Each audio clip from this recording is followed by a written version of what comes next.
Halo, kita dari kelompok E akan mewawancari Pak Amin.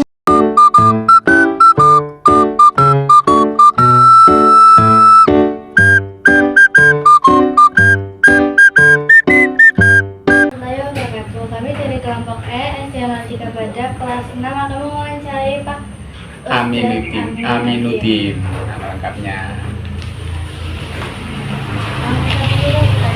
Bagaimana Bapak menangani anak yang sulit diatur?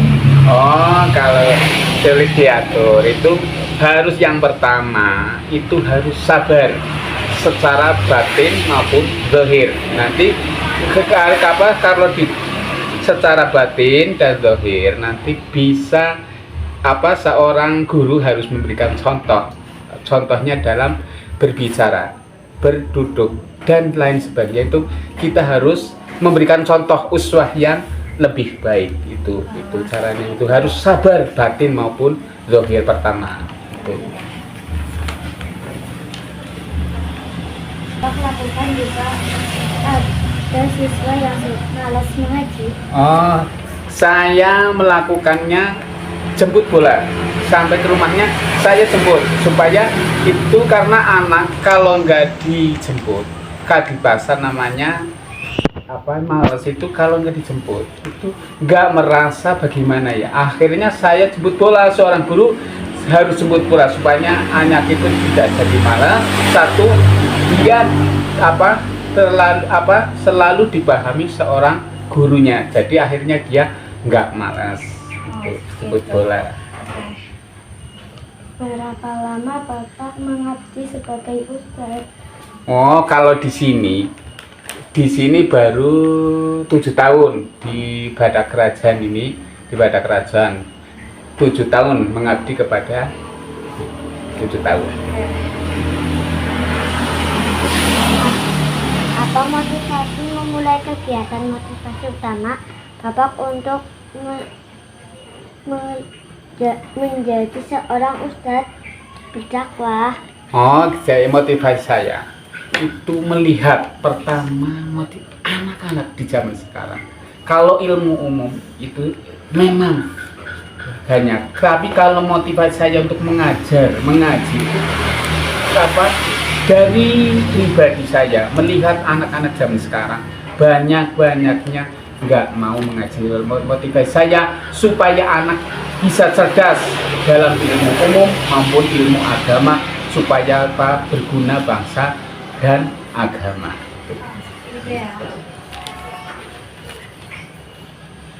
Bagaimana kisah atau sejarah awal Bapak memulai kegiatan dakwah atau mengajar?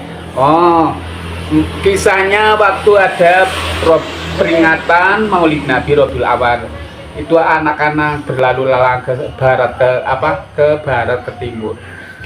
Gimana caranya ini anak-anak supaya Rabiul Awal ini 12 Rabiul Awal ada kegiatan naik panggung. Akhirnya saya itu memotivasi anak-anak, coba ini lagu ini untuk besok naik panggung. Akhirnya saya melihat anak-anak bisa naik panggung. Ya. Apa saja pelajaran atau dakwah yang Bapak gunakan untuk menyampaikan ilmu? Coba ulangi lagi. Apa saja metode pengajaran atau dakwah yang Bapak gunakan untuk menyampaikan ilmu? Oh, metode saya yang pertama, metodenya saya satu, pelajaran yang kita metode yang pertama itu adalah metode membaca Al-Quran secara qiraati. Yang kedua juga ada seni, metode ada. Yang ketiganya juga ada metode itu pelatihan dakwah juga ada. Apa saja program unggulan yang diajarkan kepada santri dan mengapa program tersebut menjadi prioritas?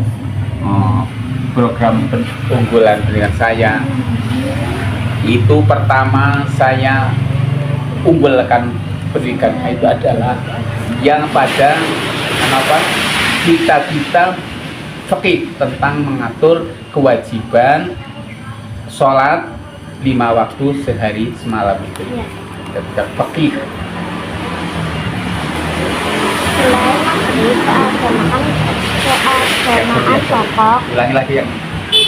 Selain materi keagamaan pokok, pembelajaran atau keterampilan, apalagi yang Bapak tekankan untuk diajarkan pada santri? Oh, saya tekankan selain pelajaran itu, saya juga memberikan bimbingan kepada anak-anak selain pelajaran pokok itu, terutama pelajaran